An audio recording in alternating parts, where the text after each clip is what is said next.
There's only what? Love. That's what I thought you'd say.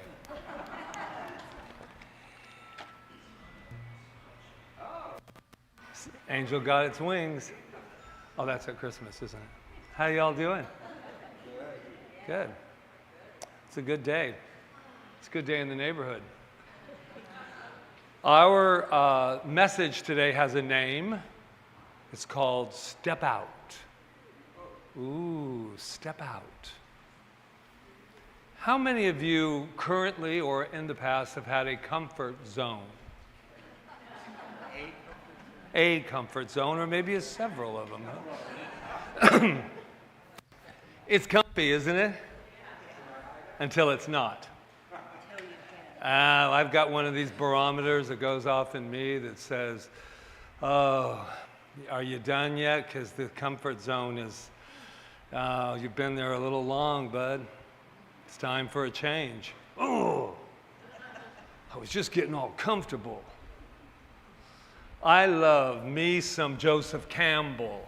Does anybody love Joseph Campbell? He's the man. I know he's still around. Hero's Journey. And this is what this all week I've been on a journey, and it just brought me back to this moment. I'm going to read a quote from him. The hero's journey always begins with the call. Oh, you've heard that ring, have you not? One way or another, a guide must come to say, look, you're in sleepy land. Wake up. Come on a trip. There is a whole aspect of your consciousness, your being, that's not been touched. And so, the journey begins. It has not been touched. I love that idea. And then he goes on to say in another one, that step, the heroic first step of the journey, is out of or over the edge of your boundaries. Anybody got boundaries? If you don't, you should. Boundaries, and it often must be taken before you know that you will be supported. That's the whole key to it, right? Who made this stuff up? This whole idea that we got to step out and trust, which makes sense to me. I'm not a real Bible man, but there's a woman named Edwin Gaines. She talks about the Red Sea parting, and she said that sea is not going to part until every woman, every child, every man has gone into that ocean. Because it's real nice to say, well, once it parts, I'll go. But no. There's this idea of, I have this visual too, of me standing in line, and there's just loads of people standing next to me. And somebody's got to go first. You going? Oh, why is everybody staring at me? Step out. Step out. Ooh. Reminds me of a story. You know, I love a story or two. I was working at UCLA, independent contractor. And some about independent contractors, they think that check can come to you whenever, they kind of want it to be, because you're an independent contractor. Well, if you've ever worked with a group of actors, they needed that check yesterday or the day before. So they are like, I have this spirit in me, I always have. We got to do something. We got to make this right. And they're all like standing next to me, and they go, I said, somebody needs to talk to her, the head lady here. Yeah. You guys going to back me, though, if I want, So I went and I did in UCLA, you don't go and, that's going into some grounds over there to start causing the troublemaker Patrick, asking for his paycheck, that silly boy. So I went in and I was doing all of this, kind of the male version of Norma Ray, we will have our paychecks. We're not just actors. I noticed that nobody was supporting me. And I looked around, I was like, I told Rita, I said, where'd all those actors go? Well, I don't want to lose my job. I don't want to. Well, you sent me out I'm out there like this, like, we can do this. And so they kindly told me I wouldn't be coming back to UCLA while all my supporters were still there. And so here's the deal with that. It's okay. Not because, oh, powerful Patrick. Oh, I like the ring of that, though. PP, powerful Patrick. The whole idea is you need to step out not knowing if you're going to have that support. It's just a silly universal game that's played with us, because it's like wanting to have that faith that if I step out and go beyond my boundaries, go beyond what's comfortable, that I'm still not alone. And there's a message there, because we are never alone, ever. And that is so rewarding to know that I can make these decisions and leave the comfort zone and become more of a better version of Patrick. And I want to speak on that for just a second, this about wanting more, better version. Nothing's wrong with this. There never has been, and there never will be anything wrong with us. But I was raised by wolves. No, I'm just kidding.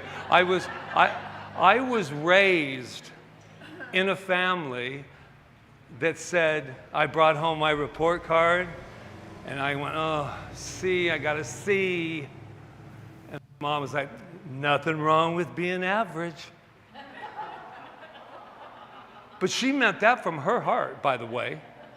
She wanted to make me feel good. I said, well, my brother gets straight A's. What's going on? Nothing wrong with that. And I'm going, I'm confused. So what I bought was mediocrity. I bought, it's okay to be average. And then as I started to grow, I realized I was anything but average. And so do I wish that I would have that support? Yeah, I guess, of course, but I didn't.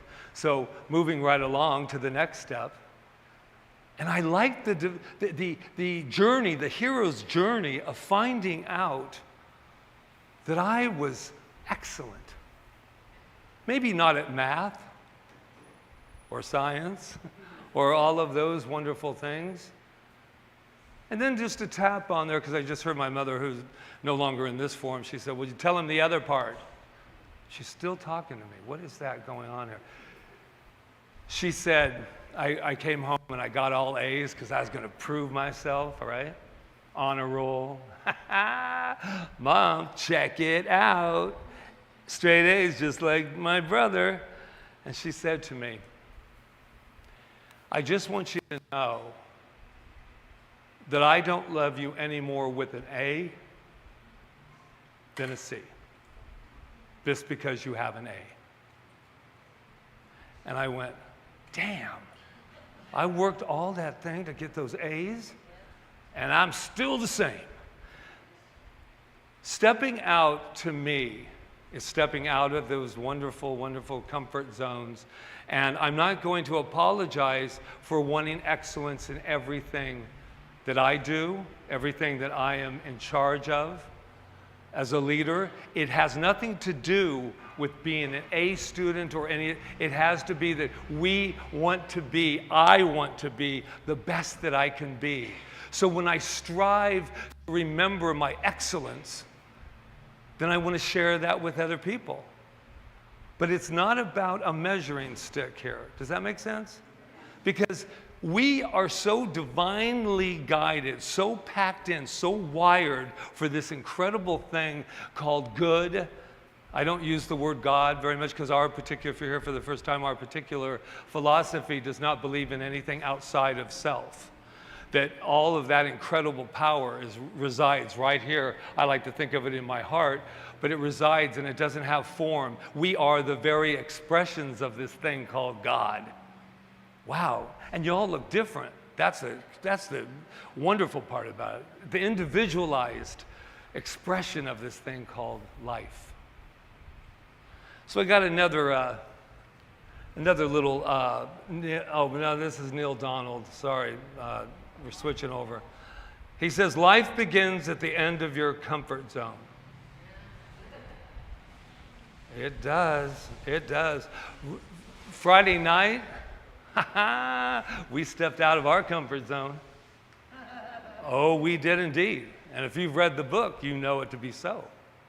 What I love about it is people were here on Friday for the book signing, and then they were like, what are they talking about? Because we kept referring, and they were going, I wonder what's in that book. Nice marketing, right? They're like, I don't need to know what's happening.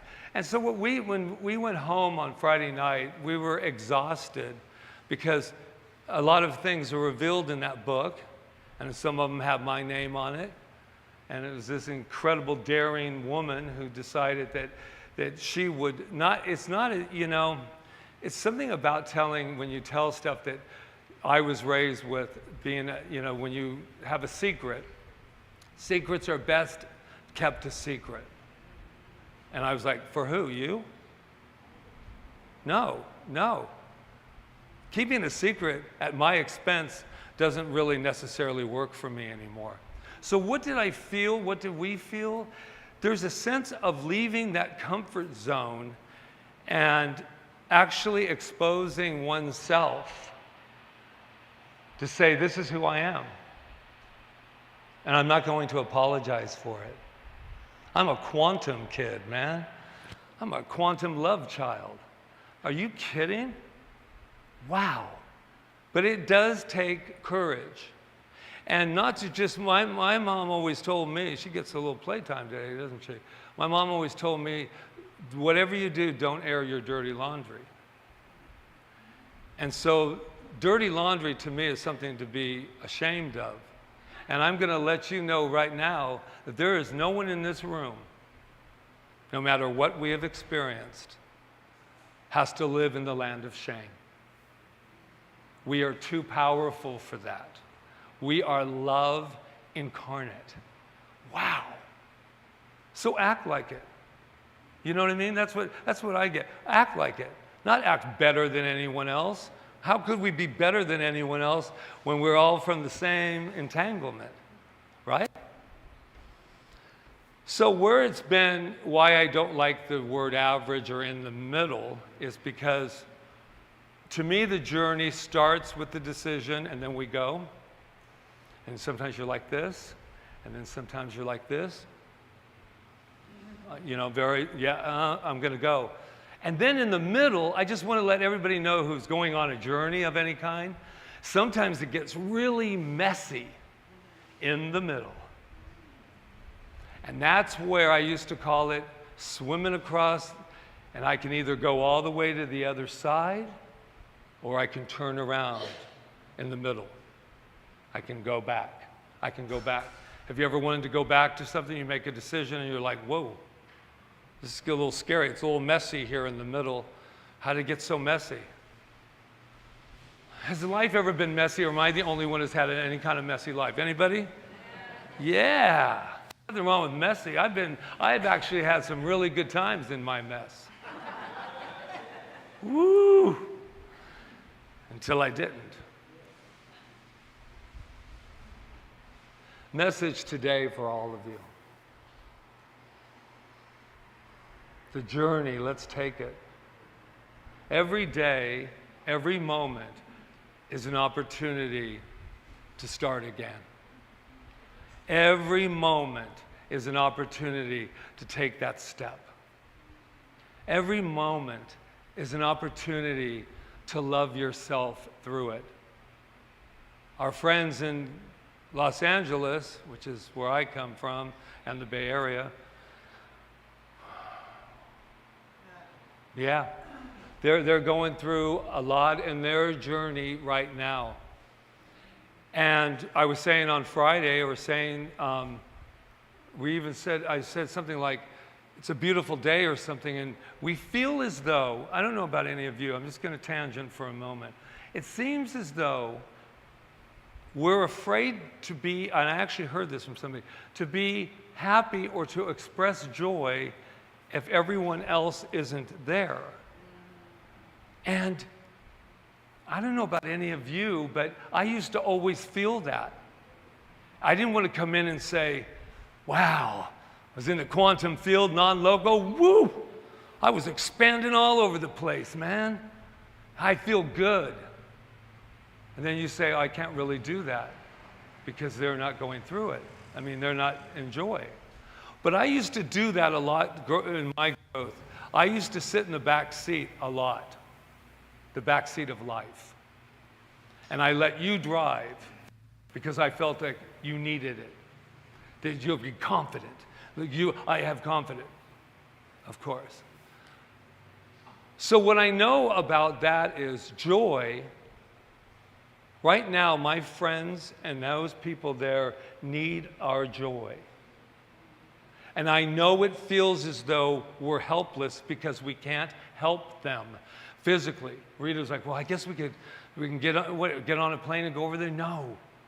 But I'm going to tell you this for a beautiful ending. We are entangled with them right here and right now. Those people, I heard something today, there's so much destruction, but there's also so much connection. These people are connecting. I said it on Facebook, I said there's no strangers. You know, if you've ever been through any of this, I've been through an earthquake and you know, never spoke one word to the people in my apartment. No, everybody, hello, well, when that earthquake hit, we were practically living together. Sharing phones, making barbecues, bringing and they did it here on this island with the hurricane. We came together. And so the question is, for me today, do we absolutely need a disaster to come together with that same kind of family unit? I don't think we do. I do not think we do. We don't need to do that. We can do that right here and right now. And so I'm just going to know right here that the love that is in this room, and there's a lot of it, we're going to rain. We're going to turn it into rain for our family and our friends and our strangers in California, in Los Angeles. And our love is going to be so powerful in this room without even leaving. Give them a donation. Do that. Call. Check in. That's great. But right here and right now, in the field in which we live, and that is the... And I also know that whatever is happening with this siren, whatever is happening, they are not alone. They are not alone. There is something guiding, directing, and moving that force along. So back to the rain. Let's take that love. Let's know that we are always entangled. And just breathe it in. Close our eyes if we choose, and let's see it. Let's see all of that love raining down upon these fires, upon these beautiful people. And know that we have the power to claim absolute safety and direction for every single person and animal and building and everything that's going on there. That is who we are. We have the right to speak the word. We have the right to be this authority, and because of who and what we are. And so it is.